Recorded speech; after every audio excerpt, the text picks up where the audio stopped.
අණ්ඩවේ හොරකම් කරනවා ලැජ්ජ නඩ තරින්ඩු. What the fuck? පට්ට අමාරුයි බං අද නම්. උප්පයෝ. අපේ මිනිහගේ වල්ල වැටිලා හොයනවා. මම ඊයේ ඉඳන් මේ භාගයක් තිබුණා උඹලා ලැට් එකේ.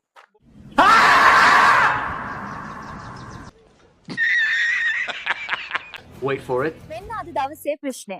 පිරිමි හංගන් යන ගැහැණු පෙන්න යන දේ කුමක්ද? නිවැරදි පිළිතුරු කමෙන්ට් කරන්න. රැවටුණා. මේක AI. මේ ළමයට ප්‍රොමෝෂන් එකක් ලෑස්ති කරන්න. මොනවක් කරන්නත් කලින් කට හොද ගන්න ඕන. අදත් අරකිගේ දත් අස්සේ අරුගේ මයිල් හිර වෙලා ඇති. අහස උසට නැගෙන කොල්ල 1000ක් මැද නොනැගී ඉන්න සිතුම් අයියා තමයි සුපිරිම සුපිරි.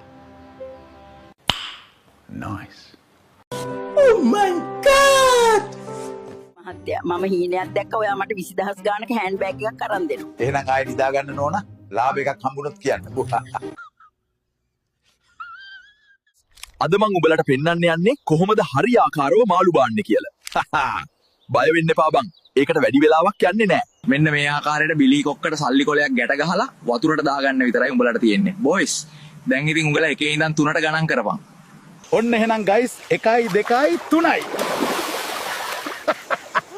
මං කිව්වනේ උඹලට වැඩි වෙලා යන්නේ නැහැ කියලා. හිතහන්කෝ සල්ලි කොලයක් අමුණලා මේ වගේ කෑල්ලක් බිලී බාගත්ත කියන්නේ ඉතින් ආපහු ඉතින් කෝටිපතියෙක් තමයි බං.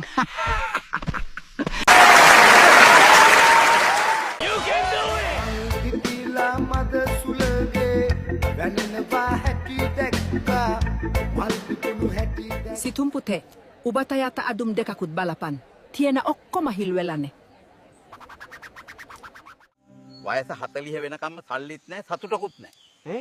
ඊට පස්සේ මොකද වෙන්නේ? ඊට පස්සේ ඉතින් ඒකට පුරුදු වෙන්න එපා මෝඩ මිනිස්සු. ඕක උගුලක්. ඒ මිනිහෝ මොකද ඔය ටීවී එක දිහා බලන් උගුලක් ගගා කෑ ගහන්නේ? මම මේ අපේ වෙඩින් සෙරමනි එක බලනවා.